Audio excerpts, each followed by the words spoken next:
ಶಿವಶರಣ ನೂಲಿ ಚಂದಯ್ಯನವರ ಜಂಗಮ ದಾಸೋಹ ನಿಷ್ಠೆ ಆದರ್ಶಪ್ರಾಯ.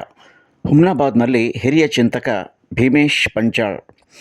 ಶಿವಶರಣ ನೂಲಿ ಚಂದಯ್ಯ ಶರಣರ ಜಂಗಮ ದಾಸೋಹ ನಿಷ್ಠೆ ಆದರ್ಶಪ್ರಾಯ ಎಂದು ಹಿರಿಯ ಚಿಂತಕ ಭೀಮೇಶ್ ಪಂಚಾಳ್ ಅವರು ಅಭಿಪ್ರಾಯಪಟ್ಟರು.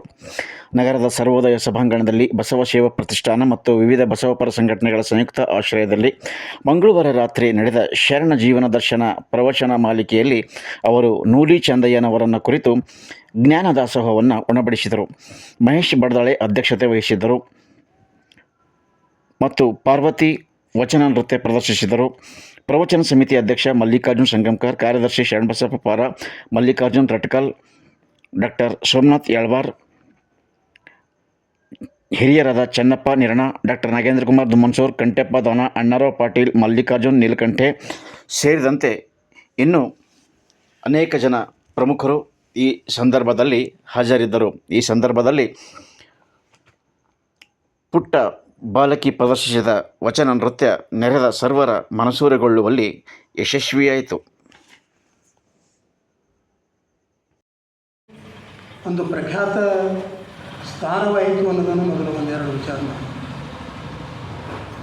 ತಮಗೆಲ್ಲ ಗೊತ್ತಿದೆ, ಭಾರತ ದೇಶದಲ್ಲಿ ಅನೇಕ ಸಾಮಾಜಿಕ ಸಮಸ್ಯೆಗಳು, ಆರ್ಥಿಕ ಸಮಸ್ಯೆಗಳು, ಶೈಕ್ಷಣಿಕ ಸಮಸ್ಯೆಗಳು ಮತ್ತು ಧಾರ್ಮಿಕ ಸಮಸ್ಯೆಗಳು ಸಹ ಮಡುಗಟ್ಟು ಹೋಗಿವೆ. ಮಾನವೀಯತೆಯ ಸಂಪೂರ್ಣವಾಗಿ ನಾಶ ಆಗಿದೆ. ಅಂತಹ ಸಮಯದಲ್ಲಿ ಅಣ್ಣ ಬಸವಣ್ಣನವರು ವ್ಯಷ್ಟಿ ಮತ್ತು ಸಮಷ್ಟಿ ಈ ಎರಡೂ ಏಕಕಾಲದಲ್ಲಿಯೇ ಕಲ್ಯಾಣವಾಗಬೇಕಂತ ಬೀಜವನ್ನು ಕಲ್ಯಾಣದಲ್ಲಿ ಬಿತ್ತಿದರು. ಅದು ಸಸಿಯಾಗಿ ಮರವಾಗಿ ಫಲ ನೀಡಿ ಇಡೀ ಕಲ್ಯಾಣ ಪ್ರದೇಶದಲ್ಲಿ ಭಕ್ತಿಯ ರಸವನ್ನು ಹರಿದು ಬಿಡ್ತು. ಅಲ್ಲದೆ ಬಸವಣ್ಣನವರು ಜಾತಿ ಎಂಬ ಭೂತದಿಂದ ಜರ್ಜರಿತ ಜನತೆಯ ಬಂಧನದ ಕೋಟೆಯನ್ನು, ಇದು ಭಾಳ ಮುಖ್ಯ. ಇವತ್ತು ಬಸವಣ್ಣ ಏನಾರ ನೆನಪರ ಅಂದರೆ ನನ್ನ ಅಭಿಪ್ರಾಯ ಇದು ಭಾಳ ಮುಖ್ಯವಾದಂಥದ್ದು. ಜಾತಿ ಎಂಬ ಭೂತದಿಂದ ಜರ್ಜರಿತರಾದ ಜನತೆಯ ಬಂಧನದ ಕೋಟೆಯನ್ನು ಸ್ಫೋಟಿಸಿ ಜನತೆಗೆ ಸಮಾನತೆಯ ಸಂದೇಶವನ್ನು ಕೊಟ್ಟದ್ದು ಈ ಕಲ್ಯಾಣ. ಇದಕ್ಕೆ ಇವತ್ತಿಗೂ ಸಹ ಕಲ್ಯಾಣ ಅಮರವಾಗಿದೆ. ಪುರುಷ ಸ್ತ್ರೀ ಎಂಬ ಭೇದವನ್ನು ಅಳಿಸಿ ಧಾರ್ಮಿಕ, ಶಿಕ್ಷಣಿಕ, ಶೈಕ್ಷಣಿಕ ಸ್ಥಾನಗಳಲ್ಲಿ ಮಹಿಳೆಯರಿಗೂ ಸಹ ಸಮಾನ ಸ್ಥಾನವನ್ನು ಕೊಟ್ಟಿದ್ದು ಕಲ್ಯಾಣದ ವಿಶೇಷ. ಅನುಭವ ಮಂಟಪದಲ್ಲಿ ವರ್ಣ, ವರ್ಗ, ಜಾತಿ, ಸ್ತ್ರೀ ಪುರುಷರೆಂಬ ಭೇದ ಭಾವದಲ್ಲಿ ಭಾಗವಹಿಸಿ ತಮ್ಮ ವಿಚಾರಗಳನ್ನು ಮಂಡಿಸಲಿಕ್ಕೆ ಅವಕಾಶ ಕೊಟ್ಟಿತ್ತು. ನೀವು 12ನೇ ಶತಮಾನ ಹಿಂದಿನ ಕಾಲ ನೆನೆಸ್ಕೊಂಡ್ರೆ ಇದರ ಮಹತ್ವ ನಮಗೆ ಗೊತ್ತಾಗ್ತದೆ. ಅನುಭವ ಮಂಟಪದಲ್ಲಿ ಎಂತೆಂಥ ಶರಣರು ಸೇರ್ತಾಯಿದ್ರು. ಮಾಯೆಯನ್ನೇ ಸೋಲಿಸಿರ್ತಕ್ಕಂಥ ಅಲ್ಲಮ ಪ್ರಭುಗಳು, ಭಕ್ತಿಯ ಭಂಡಾರಿ ಬಸವಣ್ಣನವರು, ಅಕ್ಕ ಮಹಾದೇವಿ, ನೀಲಾಂಬಿಕೆ, ಸತ್ಯಕ್ಕ, ಅಕ್ಕ ನಾಗಮ್ಮ, ಹೀಗೆ ಸಾವಿರಾರು ಜನ ಮಹಾ ಘನ ವ್ಯಕ್ತಿಗಳು ಅಲ್ಲೆಲ್ಲ ಸೇರ್ತಾಯಿದ್ದಾರೆ. ಹಾಗಾದರೆ ಯಾಕೆ ಒಂದು ಅನುಭವ ಮಂಟಪ ಎಲ್ಲರ ಆಕರ್ಷಣೆ ಕೇಂದ್ರ ಆಯಿತು ಅಂದರೆ, ಏನು ನಮ್ಮ ಪರಂಪರಾಗತವಾಗಿ ಬಂದಂಥ ಏನು ಒಂದು ಸಾಹಿತ್ಯ ಇತ್ತು, ಅದನ್ನು ನಾವು ಆಶ್ರಮ ಸಾಹಿತ್ಯ ಮತ್ತು ಆಶ್ರಯ ಸಾಹಿತ್ಯ. ಆಶ್ರಮ ಸಾಹಿತ್ಯ ಅಂತಂದರೆ ಋಷಿಮುನಿಗಳು ಹಿಂದಿನ ಕಾಲದಲ್ಲಿ ಬರೆದಿರ್ತಕ್ಕಂಥ ಸಾಹಿತ್ಯ. ಆಶ್ರಯ ಸಾಹಿತ್ಯ ಅಂದರೆ ರಾಜರ ಅಡಿಯಲ್ಲಿ ಅವರ ಅನುಕೂಲ ತಕ್ಕಂತೆ ಬರೀತಕ್ಕಂಥ ಸಾಹಿತ್ಯದ ಆಶ್ರಯ ಸಾಹಿತ್ಯ. ಆದರೆ ಅನುಭವ ಮಂಟಪದಲ್ಲಿ ಏನಾಯಿತು, ಅನುಭವ ಮಂಟಪದಲ್ಲಿ ಜನಸಾಮಾನ್ಯರಿಗೆ ಹಿಡಿದು ಜ್ಞಾನಿಗಳವರೆಗೆ ಅಭಿಪ್ರಾಯಗಳನ್ನು ಕ್ರೋಢೀಕರಿಸಿ ಸಾಮಾನ್ಯ ಜನರಿಗೂ ತಿಳಿಯುವಂಥ ಭಾಷೆಯಲ್ಲಿ ಜನತಾ ಸಾಹಿತ್ಯ ಎಂಬತಕ್ಕಂಥ ವಚನ ಸಾಹಿತ್ಯ ಎಂಬ ಹೊಸ ಒಂದು ಸಾಹಿತ್ಯ ಆವಿಷ್ಕಾರವನ್ನು ಇದು ಬಹಳ ಮುಖ್ಯ ಬಸವ ಕಲ್ಯಾಣದಲ್ಲಾಗಿದೆ. ಯಾರಿಗೆ ತಿಳಿದಿತ್ತು ಹಿಂದಕ್ಕೆ ಸಂಸ್ಕೃತ? ಯಾರ್ಯಾರ ತಿಳಿತಿತ್ತ? ಯಾರಿಗೆ ತಿಳಿತಿತ್ತು ರೀ ಹಳೆಗನ್ನಡ? ಯಾರ್ಯಾರ ತಿಳಿತಿತ್ತ? ಜನರು ಎಲ್ಲರನ್ನ ಕತ್ತಲೆಯಲ್ಲಿಡಲಾಗಿತ್ತು, ಗುಲಾಮಗಿರಿಯ ಸಂಕೋಲೆಯಲ್ಲಿ ಬಂಧಿಸಲಾಗಿತ್ತು, ಸ್ತ್ರೀಯರನ್ನು ಮನೆ ಬಾಗಿಲಿನ ಒಳಗೆ ಹಿಡಿದಿಡಲಾಗಿತ್ತು. ಬಸವಣ್ಣ ಜಾತಿ ಭೇದವಿಲ್ಲದರೆ ಎಲ್ಲರೂ ನಮ್ಮವ ನಮ್ಮವ ನಮ್ಮವ ಅಂತೇಳಿ ಅಪ್ಪಿಕೊಂಡ. ಅದಕ್ಕಾಗಿ ಕಲ್ಯಾಣ ವಿಶ್ವದ ಗಮನ ಸೆಳೆಯಿತು. ಬಸವಣ್ಣ ವಾಣಿ ವಿಶ್ವವಾಣಿಯಾಯಿತು, ವಿಶ್ವವಾಣಿ. ಹೀಗೆ ಬಸವ ಕಲ್ಯಾಣ ಅನೇಕ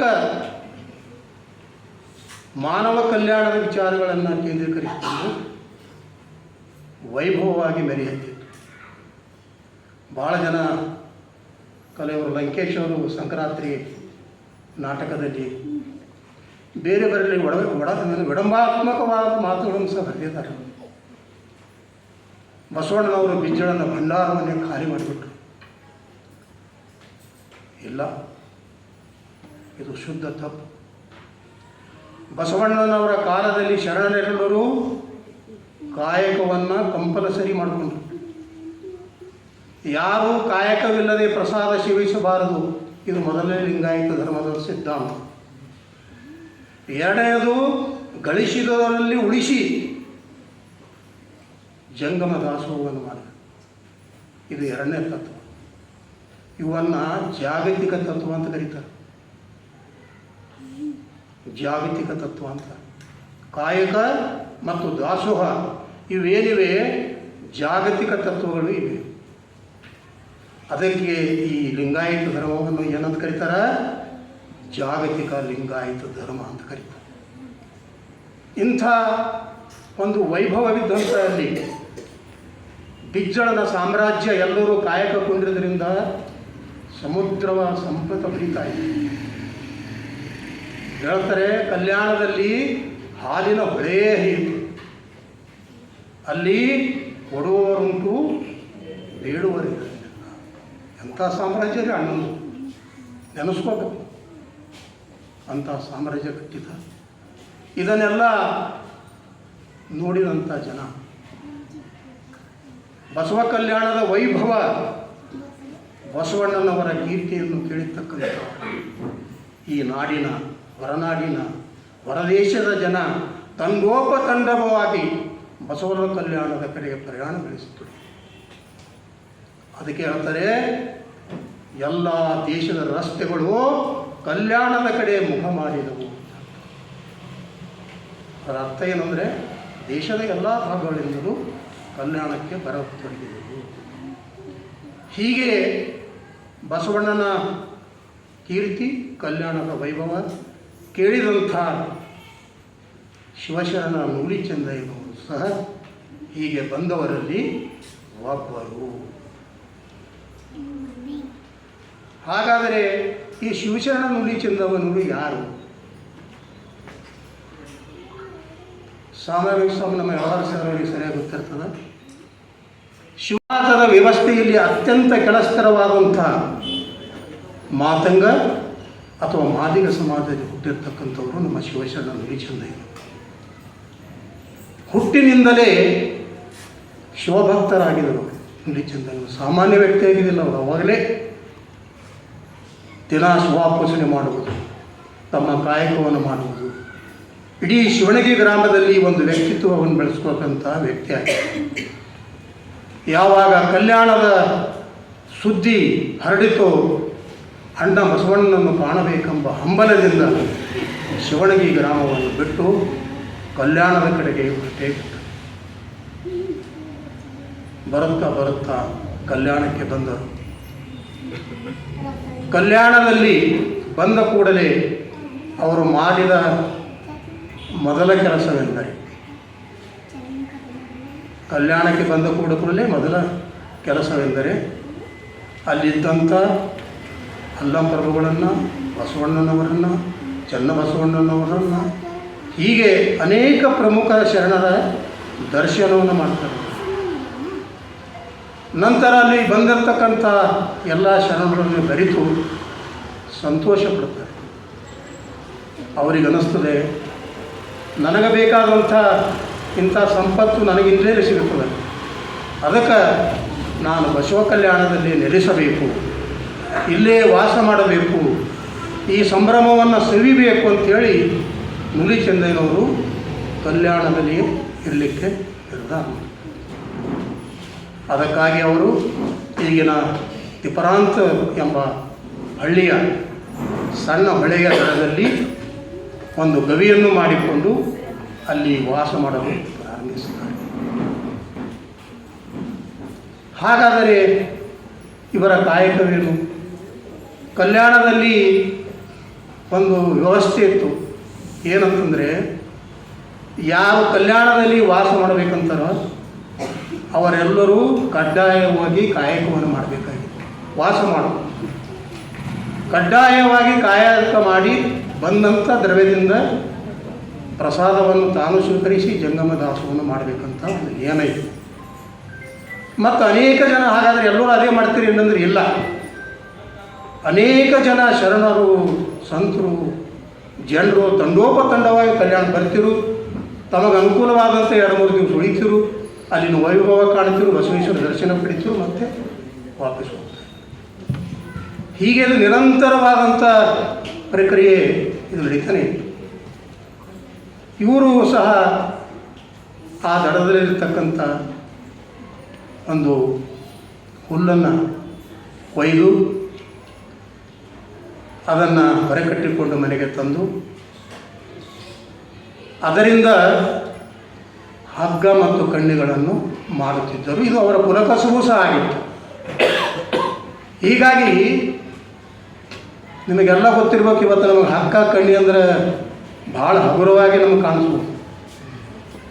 ಆದರೆ ಆಗಿನ ಕಾಲದಲ್ಲಿ ಸಾರ್ವಜನಿಕರಿಗೆ, ಒಕ್ಕಲಿಗರಿಗೆ, ಹೈನುಗಾರಿಕೆ ಮಾಡುವವರಿಗೆ ಹಗ್ಗ ಕಣ್ಣಿಗಳ ಅವಶ್ಯಕತೆ ಭಾಳ ಇತ್ತು. ಮತ್ತು ಅವರು ಅದರಲ್ಲಿ ನಿಪುಣರಾಗಿದ್ದರು. ಹಗ್ಗ ವಿಷಯದಲ್ಲಿ, ಹುಲ್ಲಿನ ಹಗ್ಗ ಹಚ್ಚದ ಸ್ಥಳದಲ್ಲಿ ಭಾಳ ನಿಪುಣರಾಗಿದ್ದರು. ಅದಕ್ಕಾಗಿ ಅವರ ದಿನನಿತ್ಯ ಹುಲ್ಲು ತರುವುದು, ಹಗ್ಗ ಒಸೆಯುವುದು, ಕಣ್ಣಿ ಒಸೆಯುವುದು, ಅವನ್ನು ತೆಗೆದುಕೊಂಡು ಹೋಗಿ ಮಾರಾಟ ಮಾಡುವುದು, ಬಂದ ಹಣದಿಂದ ದಾಸೋಹ ಮಾಡುವುದು, ದಿನನಿತ್ಯದ ಅವರ ಕಾರ್ಯಕ್ರಮ. ಎಲ್ಲರಿಗೂ ಒಂದು ಪರೀಕ್ಷೆ ಬರ್ತದೆ ಅಂತ ಹೇಳ್ತಾರೆ ಜೀವನದಲ್ಲಿ. ನಮ್ಮ ಜೀವನದಲ್ಲಿ ಸಹ ಬರ್ತಾ ಇರ್ತದೆ. ಹಾಗೆ ನುಲಿ ಚೆಂದಯ್ಯನವರು ಒಂದು ದಿವಸ ಆ ಒಂದು ಹಳ್ಳದಲ್ಲಿ ಹುಲ್ಲು ಕೈಯುತ್ತಿರುವಾಗ ಅವರ ಕೊರಳಲ್ಲಿರ್ತಕ್ಕಂಥ ಲಿಂಗ ಅದು ಜಾರಿ ನೀರಿನಲ್ಲಿ ಬಿದ್ದು ಬಿಡ್ತದೆ. ಬಿದ್ದ ನಂತರ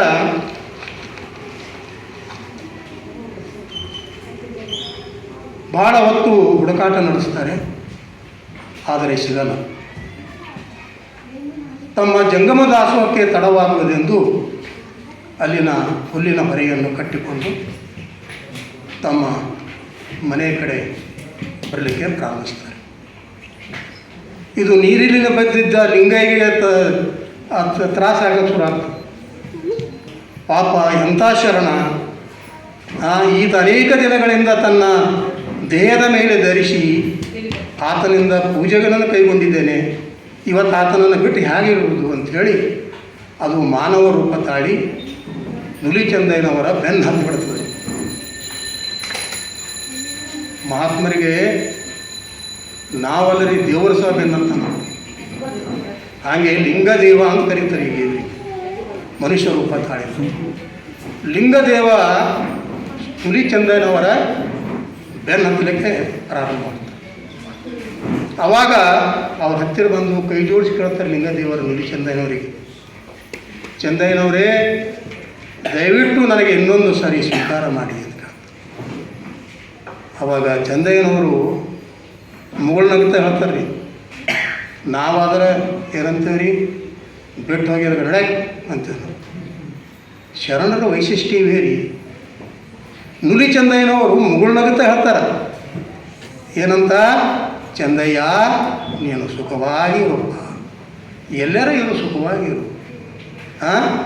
ನನಗೆ ಜಂಗಮ ದಾಸೋಹ ಮಾಡಲಿಕ್ಕೆ ನನಗೆ ತಡ ಆಗ್ತಾಯಿದೆ, ನನಗೆ ತೊಂದರೆ ಕೊಡಬೇಡಪ್ಪ, ನನ್ನ ಬಿಟ್ಟು ಬಿಡು ಅಂತ ಹೇಳಿ ಮತ್ತೆ ಮುಂದೆ ಸಾಗ. ಆವಾಗ ಲಿಂಗದೇವ ಭ್ರಾಂತನಾಗ್ಬಿಡ್ತಾನೆ ರೀ, ಏನು ಮಾಡ್ಬೇಕೀಗ ನಾನು ಅಂಥೇಳಿ ಅದೇ ಹೊಳೆಯಲ್ಲಿ ಬಟ್ಟೆ ಒಗೆಯುತ್ತಿರ್ತಕ್ಕಂಥ ಮಡಿವಾಳ ಮಾಚಿ ದೇವರ ಹತ್ತಿರ ಹೋಗಿ ಅವರಿಗೆ ಶರಣು ಹೇಳಿ ಹೇಳ್ತಾರೆ, ಮಾಚಿ ತಂದೆ, ನನಗೆ ನುಲಿ ಚಂದಯ್ಯನವರು ಈ ಥರ ಅವ್ರದ್ದೇನು ತಪ್ಪಿಲ್ಲ, ನಾನಾಗಿ ಬಿದ್ದುಬಿಟ್ಟಿನಿ, ಈಗ ಸ್ವೀಕಾರ ಮಾಡಿ ಅಂದರೆ ತಗೋ, ನನಗೆ ಸ್ವೀಕಾರ ಮಾಡ್ತಾ ಇಲ್ಲ, ದಯವಿಟ್ಟು ನೀವು ಬಂದು ಜರ ಶಿಫಾರಸು ಮಾಡಿ ನನಗೆ ತಗೊಳಕ್ಕೆ ಹೇಳಿ ಅಂಥೇಳಿ ಲಿಂಗದೇವ ಪ್ರಾರ್ಥನೆ ಮಾಡ್ತಾರೆ. ಅವಾಗ ಪಾಪ ಅವರು ಶರಣರೇ, ಅವರು ಲಿಂಗದ ಮಹತ್ವವನ್ನು ಸಹ ಅರ್ಥವರು, ಅವರು ಕೂಡಲೇ ತಮ್ಮ ಕಾಯಕವನ್ನು ಬಿಟ್ಟು ಇವರ ಆ ಲಿಂಗದೇವನೊಂದಿಗೆ ನುಲಿ ಚಂದಯ್ಯನವರ ಹತ್ತಿರ ಬಂದು ಅವರಿಗೆ ಶರಣಗಳನ್ನು ಮಾಡಿ, ಏನು ಚಂದಯ್ಯನವರೇ, ಲಿಂಗದೇವರನ್ನು ತೆಗೆದುಕೊಳ್ಳಿ, ಯಾಕೆ ಅವ್ರಿಗೆ ಬಿಟ್ಟಿದ್ರಿ, ತಗೊಳ್ಳಿ. ಅವಾಗ ಹೇಳ್ತಾರೆ, ಮಾಚಯ್ಯನವರೇ, ನಾನು ಇವರಿಗೆ ಹೋಗು ಎಂದು ಹೇಳಿಲ್ಲ, ತಾನಾಗೆ ಹೋಗಿದ್ದಾರೆ, ತಾನಾಗೆ ಹೋದ ಮೇಲೆ ನಾನು ಏಕೆ ಸ್ವೀಕರಿಸಲಿ, ನಾನು ಖಂಡಿತವಾಗಿ ಸ್ವೀಕರಿಸಲಾರೆ ಅಂತ ಕಡ್ಡಿ ಮುರಿದಾಗ ಹೇಳ್ಬಿಡ್ತಾರೆ. ಈಗ ಯಾರಿಗೆ, ಮಡಿವಾಳ ಮಾಚಿದೇವರಿಗೆ. ಅವಾಗ ಮಡಿಮಾಳದವ್ರು ಏನು ಹೇಳ್ತಾರೆ ಅನ್ನೋದನ್ನು ಒಂದು ವಚನಗಳ ಕೆಲವಿವೆ, ಅದನ್ನು ಜಾಯಿಂಟ್ ಮಾಡಿ ನಮಗೆ ಹೇಳೋಕ್ಕೆ ಇಷ್ಟಪಡ್ತೀನಿ.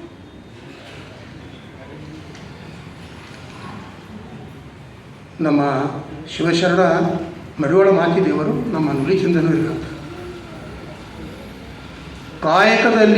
ಕಾಯಕದಲ್ಲಿ ನಿಂದ ಶರಣಂಗೆ ಸೇವೆಯವರ ತಪ್ಪ ಹಿಡಿದನೆಂದರೆ ಕಾಯಕವೆಂದು ನಡೆಯುವುದಯ್ಯ.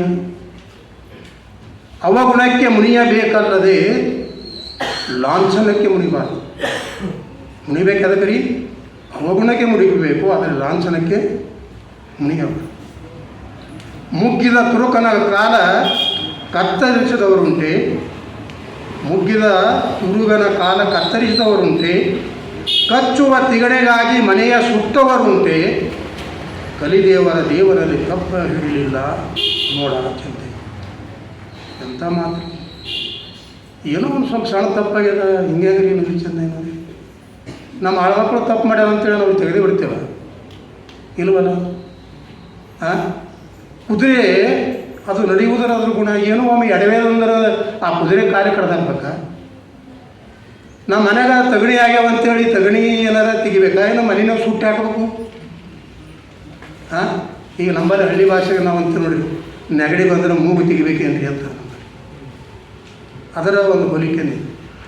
ಅದಕ್ಕೆ ಇದು ಸರಿಯಲ್ಲ. ಅಂಗೈದ ಮೇಲೆ ಲಿಂಗ ಇರಲೇಬೇಕು ಚಂದಯ್ಯನವರೇ. ಅದಕ್ಕೆ ದಯವಿಟ್ಟು ನೀವು ಸ್ವೀಕಾರ ಮಾಡಿರಿ. ಅಣ್ಣ ಬಸವಣ್ಣನವರು ಸಹ ಈ ವಿಚಾರವಾಗಿ ಹೇಳಿದನ್ನು ತಮ್ಮ ಹೇಳ್ತೇನೆ ಅಂಥೇಳಿ ಬಸವಣ್ಣವರು ಏನು ಹೇಳಿದ್ದಾರೆ ಅನ್ನೋದನ್ನು ನಮ್ಮ ನುಲಿ ಚಂದಯ್ಯನವರಿಗೂ ಹೇಳ್ತಾರೆ. ಆದರೆ ನೀವು ನೋಡಿದ್ರೆ 1000 ಹೋನ ತಂದಿದ್ದು, ಎಲ್ಲಿಂದ ತಂದಿದ್ದು, ಕದ್ಕೊಂಡು ಬಂದಿದ್ದೇನು ಅಂತ ಕೇಳ್ತಾರೆ. ಭಾಳ ಸಿಟ್ಟು ಬಂದು ಬಿಡ್ತದ್ರಿ ನಮ್ಮ ಶರಣ ನುಲಿ ಚಂದಯ್ಯನವರಿಗೆ. ಅದಕ್ಕೆ ಅವಾಗ ಅವ್ರು ಹೇಳ್ತಾರೆ ಇದು ಮಾತನ್ನು, ಸತ್ಯ ಶುದ್ಧ ಕಾಯಕದಿಂದ ಬಂದ ದ್ರವ್ಯದಲ್ಲಿ ಚಿತ್ತ ವಿಚ್ಛಿನ್ನವಾಗದಿರಬೇಕು. ನೇಮದ ಕೂಲಿ ಎಂದಿನ ನಿತ್ಯ ನೇಮದಲ್ಲಿ ಸಂದಿರಬೇಕು. ನೇಮದ ಕೂಲಿಯ ಬಿಟ್ಟು ಹೇಮದ ಆಶೆಗೆ ಕಾಮಿಸಿ ದ್ರವ್ಯ ಹಿಡಿದಡೆ ತಾ ಮಾಡುವ ಸೇವೆ ನಷ್ಟವಯ್ಯ. ನಿನ್ನಾಶೆಯ ವೇಷದ ಪಾಶಕ್ಕೆ ನೀನೇ ಹೋಗು, ನನಗೆ ನಮ್ಮ ಜಂಗಮದ ಪ್ರಸಾದದಾಗು ಚಂದೇಶ್ವರ ಲಿಂಗದ ಪ್ರಾಣವಯ್ಯ ಅಂತ ಹೇಳ್ತಾರೆ. ಎಂಥ ಸತ್ಯವಾದ ಮಾತಾಡ್ತಾರೆ. ನನಗೆ ನೀನು ಹಣ ಬೇಡ, ನೀವು ತೊಗೊಂಡಿದ್ದರಿಂದ ಹಾದಿಗಳು ಸತ್ಯ ಶುದ್ಧ ಕಾಯಕದಿಂದ ಬಂದಿದ್ದು ನಾವು ಪ್ರಸಾದ ಮಾಡಬೇಕು, ಜಂಗಮ ದಾಸ ಮಾಡಬೇಕಪ್ಪ, ಇದು ಸರಿಯಲ್ಲ ಅಂತ ಹೇಳ್ತಾರೆ.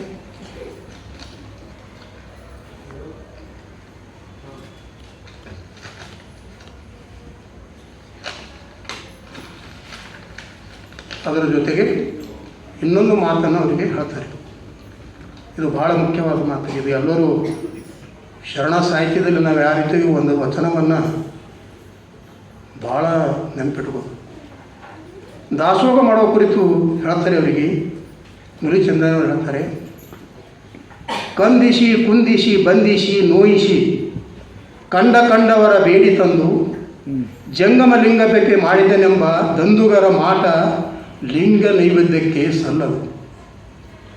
ತನು ಕರಗಿ ಮನ ಬಳಲಿ ಬಂದ ತೆರೆದವನ್ನರಿದು ಸಂದಿಲ್ಲದೆ ಸಂಶಯವಿಲ್ಲದೆ ಜಂಗಮಲಿಂಗಕ್ಕೆ ದಾಸ ಮಾಡುವುದು ಮಾಟ. ಕಾರೆಯ ಕಾಯಿ ಕಾಡಿನ ಸೊಪ್ಪಾದರೂ ಕಾಯಕದಿಂದ ಬಂದುದು ಲಿಂಗ ಕಲ್ಪಿತವಲ್ಲದೆ ದುರಾಸೆ ಬಂದುದು ಅನರ್ಪಿತ. ಇದು ಕಾರಣ ಸತ್ಯಶುದ್ಧ ಕಾಯಕದ ನಿತ್ಯ ದ್ರವ್ಯವಾದರೆ ತಿಂದೇಶ್ವರ ಲಿಂಗಕ್ಕೆ ದೈವದ ಸಂಧಿ. ಇದರಾಗೇನೋ ಎಕ್ಸ್ಪ್ಲೇನ್ ಮಾಡಿ ಹೇಳೋದಿಲ್ಲ ಕೈಲಿ, ಎಲ್ಲರಿಗೂ ಅರ್ಥ ಆಗ್ತದೆ. ಎಲ್ಲ ತಾವು ಸಾಕಷ್ಟು ಇದೆಲ್ಲ ಕೇಳಿದರಿದ್ದೀರಿ. ಇದರ ಉದ್ದೇಶ ಇಷ್ಟೇ, ನಾವು ಯಾರಿಗೂ ಹಿಂಸೆ ಮಾಡಿ ಕೆಲಸ ಮಾಡೋದು ಬೇಡ. ಏನೋ ಅವ್ರ ಸ್ವ ಇಚ್ಛೆಯಿಂದ ನಮಗೆ ಅದು ಸಂತೋಷದಿಂದ ಕೊಡ್ತಾರೆ, ಅದು ಪಾವನ ಆಗ್ತದೆ.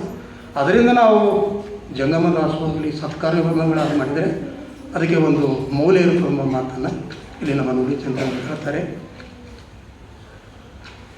ಮುಂದೆ ನಂತರ ಅವ್ರು ಸುಮಾರು ಕೊಡಲ್ಲಿ ನುಲಿಚಂದ್ರ ಈ ಲಿಂಗದೇವ ಕರ್ಕೊಂಡು ಮಾತು ಮುಂಜಾನೆ ನಡೆದ್ರು. ಯಾರಿಗೂ ಮರಿವಳ ಮಾಚಿಗೆ ಬರ್ತೇವೆ ನೋಡಿ ಮಾತೆಯವರೇ, ನೀವು ಮಾತು ಕೇಳಿ ನಾ ಇವ್ರಿಗೆ ತಗೊಂಡೆ ಎಂಥ ಅಪರಾಧ ಮಾಡೇನ್ರಿ, 1000 ಅಂತಂದನ್ರಿ, ಅದಕ್ಕೆ ನನಗೆ ನೀವು ಇಟ್ಕೊಂಬಂಗಾಗಲ್ಲ, ನೀವೇನು ಮಾಡ್ತೀರಿ ಮಾಡಿರಿ, ನಾನು ನಡದ ಅಂತಾರೆ. ಅವ್ರಿಗೆ ಅರ್ಥ ಆಗ್ತದೆ ಮರಿವಳ ಮಾಚಿದ್ರು, ಇವ್ರ ಸಮಸ್ಯೆ ಬಗೆಹರಿಯಲ್ಲ ನನ್ನಿಂದ ಅಂಥೇಳಿ ಅವರಿಬ್ಬರನ್ನ ಕರೆದುಕೊಂಡು ಅನುಭವ ಮಂಟಪಕ್ಕೆ ಹೋಗ್ತಾರೆ. ಅಲ್ಲಿ ಅನುಭವ ಮಂಟಪದಲ್ಲಿ ಆಲ್ರೆಡಿ ಅಲ್ಲಿ ಚರ್ಚೆ ಪ್ರಾರಂಭವಾಗಿರ್ತದೆ. ಇವರು ಹೋಗಿ ಅಲ್ಲಿನ ಅಧ್ಯಕ್ಷರಾದಂಥ ಅಲ್ಲಂಪುರವನ್ನು ಭೇಟಿಯಾಗಿ, ಇದು ಭಾಳ ತೀಕ್ಷ್ಣ ಸಮಸ್ಯೆ ಅದ, ಇಡೀ ಶರಣರ ನಾಡಿಗೆ ಒಂದು ಪ್ರಶ್ನೆ ಆಗಿ ಕುಂತದ, ಲಿಂಗದ ಮಹತ್ವ ಏನಂಬುದು ನಮಗೆ ಸಮಸ್ಯೆ ಆಗ್ಯದ. ಇವತ್ತು ಅವರೊಬ್ಬರು ಬಿಟ್ಟರೆ ಎಲ್ಲರೂ ನಾವು ನುಲಿಚಂದ ಅಂತ ಶರಣ ಬಿಟ್ಟನಲ್ರಿ ಅಂತ ಕೇಳೋ ಪ್ರಶ್ನೆ ಬರ್ತದೆ. ಅದಕ್ಕೆ ಅಧ್ಯಕ್ಷರೇ ಇದು ಭಾಳ ಮೊದಲನೇ ದರ್ಜೆಯಲ್ಲಿ ಸ್ವೀಕಾರ ಮಾಡಿ ಇದನ್ನು ಚರ್ಚೆಗೆ ತೋರಿ ಅಂತ. ಅವಾಗ ಆಯಿತು ಅಂಥೇಳಿ ಆವಾಗ ನಮ್ಮ ಮಡಿವಾಳ ಮಾಚಿ ತಂದೆಯವರು ಎಲ್ಲ ಮೊದಲಿನದಾಗಿರೋ ವಾತಾವರಣ ಎಲ್ಲರೂ ಸಭೆಯ ಮುಂದಿಡ್ತಾರೆ. ಅವಾಗ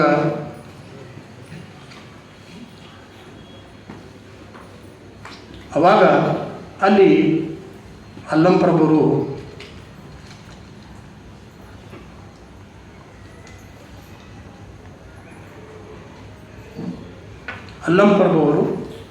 ನುಲಿಚಂದ್ರಯವರಿಗೆ ತಿಳಿಸಿ ಹೇಳ್ತಾರೆ, ನೋಡಪ್ಪ ಹಂಗ ಇದ ಮೇಲೆ ನಮಗೆ ಲಿಂಗ ಇರಬೇಕು, ಅದು ತಪ್ಪಾಗ್ತದೆ. ಲಿಂಗ ಅಂದರೆ ಏನು ತಿಳ್ಕೊಂಡಿತ್ತಮ್ಮ ನೀವು? ಸೃಷ್ಟಿಕರ್ತ ಸಾಕ್ಷಾತ್ ಪರಮಾತ್ಮನ ಸ್ವರೂಪವೇ ಅದು ಲಿಂಗ. ಅದಕ್ಕೆ ಅದನ್ನು ನಿರ್ಧಾರ ಮಾಡೋ ಹಾಗೆಲ್ಲ ಮಾಡಬಾರ್ದು ಅಂತೆಲ್ಲ ಭಾಳ ತಿಳಿಸಿ ಹೇಳ್ತಾರೆ. ಆದರೂ ಅವರು ಅಷ್ಟು ಕನ್ವಿನ್ಸ್ನಾಗಲ್ಲ. ಕಡೆಗೆ ಪ್ರಭುದೇವರು ಅಲ್ಲಿನ ನಮ್ಮ ಮುತ್ಸದಿ ನಾಯಕರಾದಂಥ ಬಸವಣ್ಣವ್ರಿಗೆ ಹೇಳ್ತಾರೆ, ಬಸವಣ್ಣವ್ರಿಗೆ ನೀವೇನಾದರೂ ಹೇಳ್ರಿ ನಮ್ಮ ನುಲಿಚಂದ ಅಂದಾಗ ಬಸವಣ್ಣವ್ರು ಹೇಳಿದ ಮಾತನ್ನು ತಾವು ದಯವಿಟ್ಟು ಕೇಳಿ. ಜಂಗಮ ಸೇವೆಯೇ ಗುರುಪೂಜೆ ಎಂದರಿದ, ಜಂಗಮ ಸೇವೆಯೇ ಲಿಂಗ ಪೂಜೆ ಎಂದರಿದ, ಜಂಗಮ ಸೇವೆ ತನ್ನಿರು ಎಂದರಿದ, ಜಂಗಮ ಸೇವೆ ತನ್ನ ಸ್ವಯಂ ಎಂದರಿದ, ಜಂಗಮ ಸೇವೆ ತನ್ನ ನಿತ್ಯ ಪದವೆಂದರಿದ.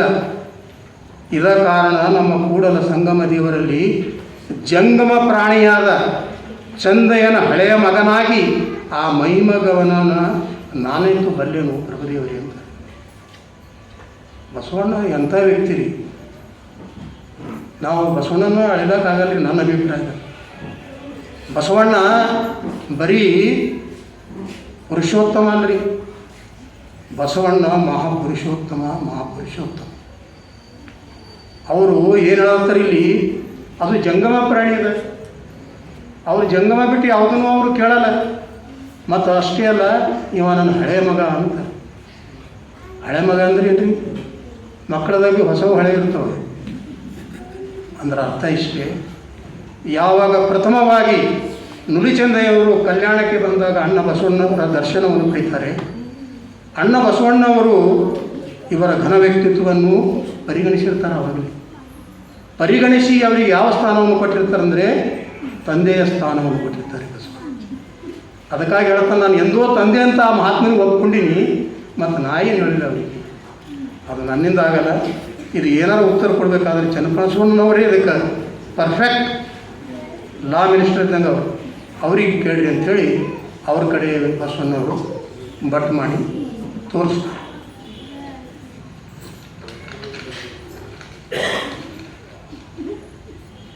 ಅವಾಗ ಚನ್ನಬಸವಣ್ಣವರು ನೇರವಾಗಿ ಪ್ರಶ್ನೆ ಕೇಳ್ತಾರೆ. ಯಾರಿಗೆ? ನುಲಿಚಂದಯ್ಯನವರೇ. ನುಲಿಚಂದಯ್ಯನವರೇ, ನಿಮಗೆ ಈ ಶರೀರವನ್ನು ಕೊಟ್ಟವರು ಯಾರು ಅಂತ ಕೇಳ್ತಾರೆ. ಮೊದಲನೇ ಪ್ರಶ್ನೆ. ಸಹಜವಾಗಿ ಎಲ್ಲರೂ ಹೇಳ್ಬೇಕಾಯ್ತು, ನಾನು ಹೇಳ್ಬೇಕಾಯ್ತು, ಯಾರಿಗೆ ಹೇಳ್ಬೇಕಾಯ್ತು?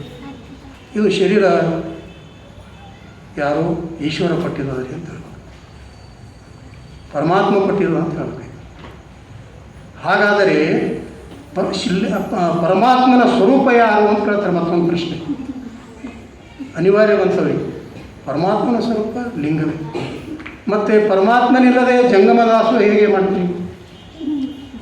ಆವಾಗ ನುಲಿಚಂದಯ್ಯನವರ ಬಾಯಿ ಕಟ್ಟಿಬಿಡ್ತದೆ. ಮತ್ತೊಂದು ಮಾತಾಡ್ತಾರೆ, ನುಲಿಚಂದಯ್ಯನವರೇ, ಅಂಗತ್ರಯದಲ್ಲಿ ಲಿಂಗತ್ರಯವಿದ್ದರೆ ಮಾತ್ರ ಜಂಗಮದಾಸೋಹ ಸಲ್ಲುವುದಯ್ಯ, ಇಲ್ಲದಿದ್ದರೆ ಜಂಗಮದಾಸೋಹ ನಷ್ಟವಯ್ಯ ಅಂತ. ನೀವು ಅಂಗದ ಮೇಲೆ ಲಿಂಗ ಇಲ್ಲದೆ ಜಂಗಮದಾಸ ಮಾಡ್ತಾರಂತ ದೇವರಿಗೆ ಸಲ್ಲುವುದಿಲ್ಲ. ಅದಕ್ಕೆ ನೀವು ಲಿಂಗವನ್ನು ಧರಿಸಲೇಬೇಕು, ಆದರೆ ಮಾತ್ರ ಜಂಗಮ ಸೇವೆ ಸಾರ್ಥಕ ಆಗ್ತದೆ ಇದ್ದಾಗ ಅವಾಗ ಎಚ್ಚರ ಆಗುತ್ತದೆ. ನುಲಿಚಂದಯ್ಯನವರು ಎಲ್ಲ ಶರಣರಿಗೆ ಕೈ ಜೋಡಿಸಿ ನಾನು ಚನ್ನಬಸವಣ್ಣವರ ಮಾತನ್ನು ಒಪ್ಪಿ ಅಣ್ಣ ಬಸವಣ್ಣವರ ನುಲಿಚಂದಯ್ಯನವರ ಜೀವನ ದರ್ಶನವನ್ನು ಮಾಡಿಸ್ಕೊಟ್ರು. ಇವತ್ತು ನಾವು ಭೀಮೇಶ್ ಪಂಚಾಸ್ರವರಿಗೆ ಬಸವ ಸೇವಾ ಪ್ರತಿಷ್ಠಾನ ಹಾಗೂ ಬಸವ ಪರ ಸಂಘಟನೆಗಳ ವತಿಯಿಂದ ಒಂದು ಜೋರಾಗಿ ಚಪ್ಪಾಳೆಯ ಮುಖಾಂತರ ಅಭಿನಂದನೆಗಳನ್ನು, ಕೃತಜ್ಞತೆಗಳನ್ನು ಸಲ್ಲಿಸೋಣ. ನಿಜವಾಗಲೂ ಅವರ ಮಾತು ಕೇಳುವುದೇ ನಮ್ಮೆಲ್ಲರ ಸೌಭಾಗ್ಯ. ಅವರ ರೇಷ್ಮೆ ಇಲಾಖೆಯಲ್ಲಿ ಸೇವೆಯನ್ನು ಸಲ್ಲಿಸುತ್ತಿರುವ ಸಂದರ್ಭದಲ್ಲಿ ಭಾಳ ಹುಟ್ಟು ಹೋರಾಟಗಾರರು ನಾನು ಕಂಡಿಲ್ಲ. ಅದು ನಮ್ಮ ರಟಿಕಲ್ಸ್ ಅವರು, ಕೋಣಿಬ ಡುಕ್ರಿ ಅವರು ಹೇಳಿರ್ತಕ್ಕಂಥ ಮಾತನ್ನೇ ಈ ಸಮಯ ಹೇಳೋಕ್ಕೆ ಇಚ್ಛೆಯನ್ನು ಪಡ್ತೇನೆ. ಅಂತಹ ಮಹಾನ್ ವ್ಯಕ್ತಿ ನಮ್ಮ ಎದುರಿಗೆ ಅತ್ಯಂತ ಮೌಲ್ಯವಾಗಿರ್ತಕ್ಕಂಥ ಅನುಭವವನ್ನು ಹಂಚಿಕೊಂಡಿರುವ ಪ್ರಯುಕ್ತ ಅವರಿಗೆ ಮತ್ತೊಮ್ಮೆ ಅನಂತ ಶರಣಾರ್ಥಿ ತಿಳಿಸುತ್ತಾ, ಇದೀಗ ಸಮಯ ಭಾಳ ಆಗಿದೆ. ನಾವು ಕಾರ್ಯಕ್ರಮ ಆರಂಭ ಮಾಡೋಕ್ಕೂ ಸ್ವಲ್ಪ ಸಮಯ ಆಯಿತು, ಲೈಟಿನ ವ್ಯವಸ್ಥೆ ಇರಲಿಲ್ಲ. ಇದೀಗ ಒಂದು ಮಗುವಿನ ವಚನ ನೃತ್ಯ ಇದೆ, ತದನಂತರ ವಚನ ಪಠಣ, ಆಮೇಲೆ ಮಂಗಲ. ದಯವಿಟ್ಟು ಬೇಗನೆ ಮಗು ಬರಬೇಕು.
ನಮ್ಮ ಕೂಡಲ ಸಂಗಮ ದೇವರು. ಶರಣು ಶರಣಾರ್ಥಿ. ಇರಲಿ, ಹೃದಯದಲ್ಲಿ ದಯೆ ಇರಲಿ. ಕೂಡಲ ಸಂಗಮ ದೇವರು ನಮ್ಮ ಮನದಲ್ಲಿ ಇರಲಿ. ಶರಣು ಶರಣಾರ್ಥಿ.